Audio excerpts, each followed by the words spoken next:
What is going on? Welcome back to my yard. It's a little early this morning. You can see some dew on the ground. Got a few barking dogs. But you can see kind of where we are right now is the light green is basically Bermuda and the dark green is the Zoysia. In my last video you saw how much my yard needed a renovation and kind of where I started and where I talked about where I wanted to go. But so you know, this is where I am today, but I want to take you back to late spring, early summer when I had the sod down in the flower bed. You can see right here is a patch of where I had that Zoysia sod. I needed to let it root in, and I did. I let it go for about 3 weeks before I started doing any plugging. While waiting for the sod to root in, the joints of the sod turned really brown. I think this is due to the fact that there was no top dressing done, and so the edges were really exposed to any wind or breeze, so just drying out. I was already watering 3 times a day for about 10 minutes, so I simply just added 10 minutes to the 4 a.m. watering, and that seemed to fix the issue. After a couple weeks, the sod was rooting in pretty nicely. Before I would begin plugging, I would mow any existing grass in the area I was planting with the mower set at the lowest possible height. Wait, let's back that up a second. Is that not a cool tool drop?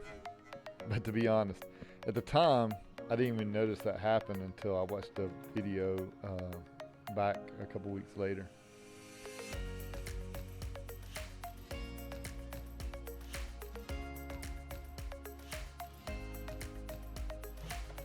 Now, to do the actual pulling and planting of the plugs, I experimented with several techniques, and quite frankly, none of them worked. Then I tried the Pro Plugger. It was the perfect tool for the job. The tubular design allows you to do 20 2-inch holes or plugs at a time. Now, there's 2 ways to use the plugger. One is to use it to fill up the tube with plugs from your source grass, or in my case the Zoysia sodded area.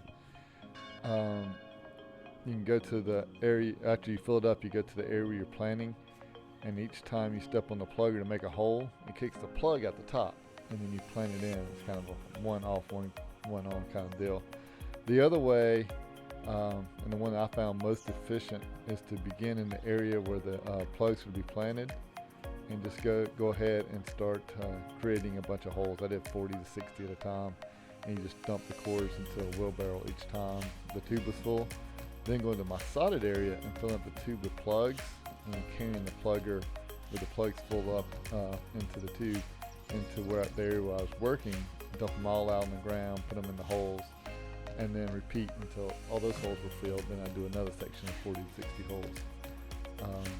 You know, you can do 2-inch plugs about 12 inches apart, but I wanted the yard to grow in as fast as possible, so I was doing 6 inches apart, which means 4 plugs every square foot. And with that technique I was working with, that I settled on, I could do 50 to 75 square feet an hour, just completely working by myself. I'd work on it about 4 or 5 hours a day on the weekends, and then during the week just spare time just about every evening for an hour or two. And it took me about 2 weeks to go through the entire 450 square feet of sod that I put down. And then at the end of whatever time period that you were working, you have to go back and fill in the holes in the sod. And I just did mine with topsoil. I just purchased bags of it from Lowe's for a little over $1 a bag, a 25-pound bag. You just dump it on top of the soil, and then use a push broom to work it down in.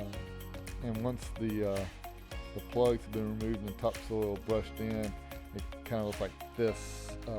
These holes you see here, and then they just fill in a few weeks. So that's how the plugging process went.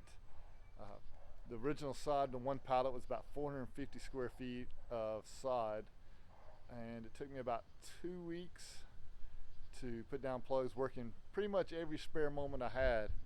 It was not an easy process. Well, it was easy. It was a lot of work though. The process is very simple, I should say, not necessarily easy, but it was definitely a simple process. Like I said, it took about 2 weeks to get it done. I got about 2/3 of the front yard done, which is it was 250, excuse me, not 250, 2,500 square feet yard, and I got about 2/3 of that done with that 450 square feet of sod. So it worked out pretty well. The next step was, got it all brushed in, the topsoil brushed in, and wait for the sod to repair itself. Should have taken about 6 weeks, which it did, but I waited about the 8-week mark to start again. After the plugs were down, I did use Scott's new grass food, the liquid version. I did 3 treatments of that, 2 weeks apart for each one, to really help the plugs that were in the ground and the sod repair itself. And then once it did, after that 8-week period, then I went back through and started taking plugs out again over the repaired sod to finish off the yard. And in the next video, we'll see how it all came out at the end of that process. But until then, thanks for watching. See ya.